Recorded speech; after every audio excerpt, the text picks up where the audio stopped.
RTM, Rádio Transmundial de Portugal.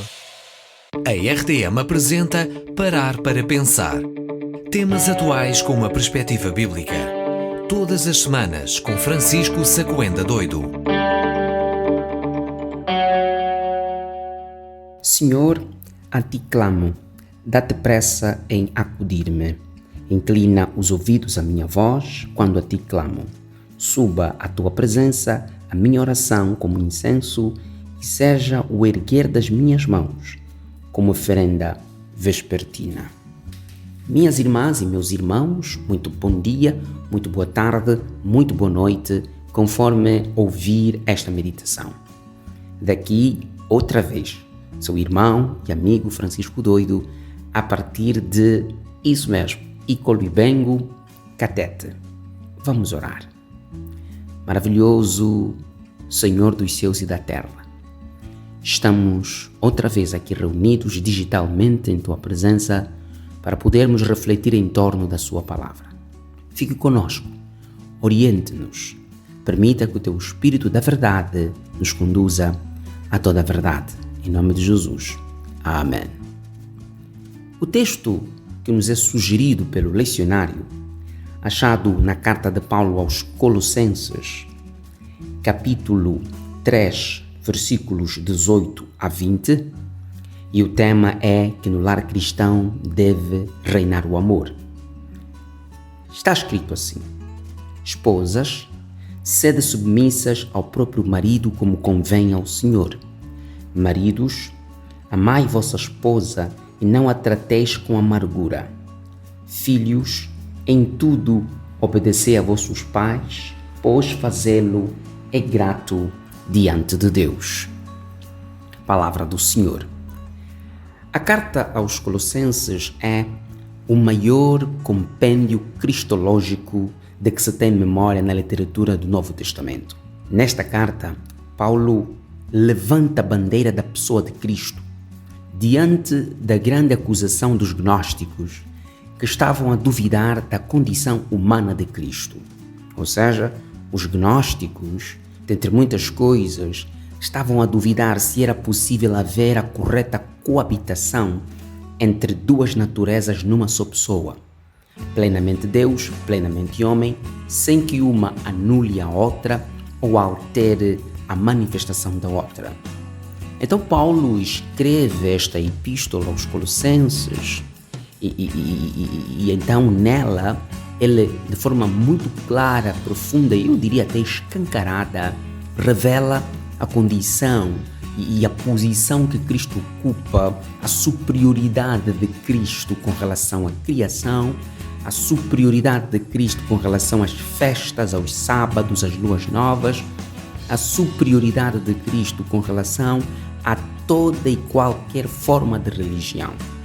Então, estes temas muito teológicos ocupam o capítulo 1, capítulo 2 e parte do capítulo 3. Mas, a partir do capítulo 3, se estende até o resto da epístola, ali agora Paulo começa a fazer a aplicação prática deste conhecimento cristológico, digamos assim. O que Paulo está tentando provar é que, depois da pessoa conhecer com profundidade a pessoa de Cristo, precisa aplicar com devoção a doutrina na sua vida pessoal.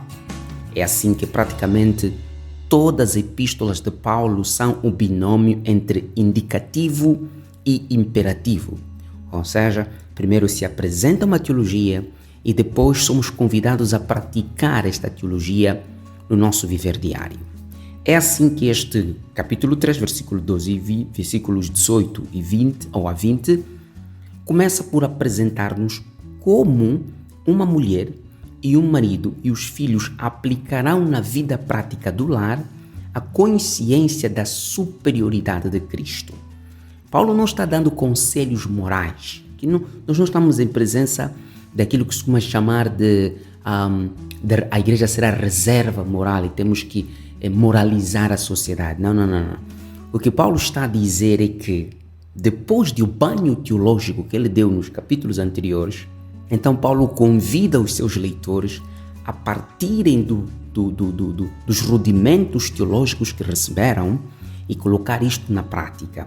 E como é que a mulher vai colocar na prática a consciência que ela tem da superioridade de Cristo enquanto objeto da nossa última salvação? Ela fará isso submetendo-se ao próprio marido. Ou seja, significa que a mulher submeter-se ao seu marido não é apenas um ato de boa vontade do ponto de vista social, mas é, antes de mais nada e sobretudo, o reflexo de que esta mulher interpretou, compreendeu corretamente toda a doutrina da cruz. Pelo que a mulher, ao se submeter ao seu marido, não estará já cumprindo uma obrigação cultural ou um pressuposto social, mas sim estará revelando a correta compreensão que esta mulher teve a respeito da magnificência, da soberania e da superioridade de Cristo em relação a tudo. Por isso, a forma que Paulo sugere que a mulher aplique é submeter-se a seu marido, ou seja, reconhecer-lhe a condição de liderança e de invocação no lar. Para os maridos, Paulo sugere também que eles devam ser maridos que amem as suas esposas e as tratem com ternura. É importante dizer que a igreja de Colossos era constituída por judeus, mas também era constituída por muitos gentios. E tanto num contexto como no outro, quer seja no judeu, quer seja no gentio, o papel da mulher era um papel quase material, era um papel, eu diria, era um papel cosmético, ou se quisermos, não vou dizer um papel reduzido, mas também não um papel insignificante, mas era um papel da altura, em que ela era facilmente materializada e a mulher era facilmente coisificada. E é nesse contexto de coisificação da mulher que Paulo, depois de ter colocado nos seus leitores homens, digamos assim, a consciência da superioridade de Cristo, então convida os homens a amar suas esposas, e ele rima com Efésios, assim como Cristo amou a igreja e tratá-las, portanto, sem amargura. Ou seja, Paulo aqui, de certeza, está corrigindo uma prática social negativa da altura em que as mulheres eram social e culturalmente destratadas.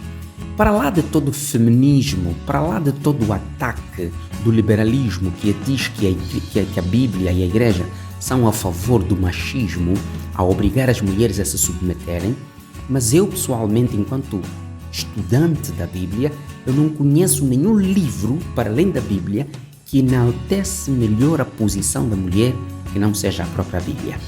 Porque quando a Bíblia evoca a submissão, imediatamente evoca o amor, ou seja, o amor propicia a submissão, e a submissão é o reflexo prático do amor feminino ao seu marido.